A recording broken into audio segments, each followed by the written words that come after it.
inyong kapayapaan, aking Panginoon. Ako si Maria, na nag-alay ng aking sarili para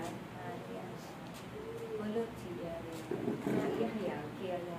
ang tagapagligtas para siya'y maisilang dito sa sanlibutan. Aking mga anak, huwag ninyong kalilimutan na kayo'y minamahal ng Diyos, na kayo'y iniibig ng Diyos sa pamamagitan ng inyong mga pagsunod. Kayo ay kanyang pagkakalaan. Kaya't huwag kayong mawawala ng pag-asa, sapagkat nasa Diyos ang pag-asa ninyo. Kaya't ipagkatiwala ninyo ang mga bagay na gumugulo sa inyong isipan, sapagkat wala kayong magagawa sa ganang inyong mga sarili.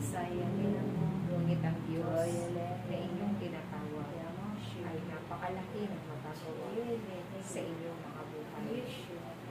Kung kayo'y dumaraan sa mga pagsubok, ito ay inyong pagtagumpayan, sapagkat ang tao ay patuloy na makarangal ng mga ganitong bagay. Aking mga anak, sa inyong pananalangin, naway huwag ninyong kalilimutan na papurihan ng Diyos na makapangyarihan sa lahat, sapagkat ang Diyos na inyong papupurihan ay Diyos magpakailanman. Maglalaho ang lahat, ngunit ang Diyos ay mananatili magpakailanman.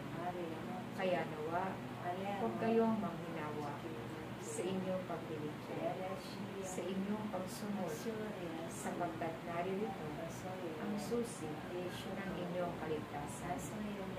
At kung kayo'y maglilingkod, lagi nyo itong lalakitan ng pag-ibig, kababaang loob, at katapatan, upang kayo ay pagpalain ng Diyos. Hangarin ninyo ang papuri ng Diyos. Hangarin ninyo na kayo ay patuloy niyang pagharian upang kayo ay hindi banitaw.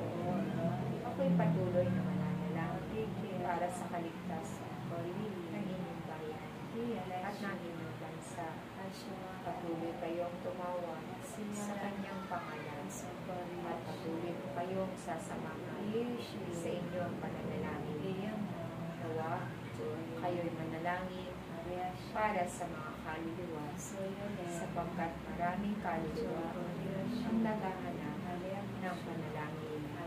Kung kaya't sa pananalangin ninyo, kayo'y magkaisa, kayo ay magtiyaga, sapagkat napakaraming kaluluwa ang inyong iyahatid doon sa paanan ng Diyos.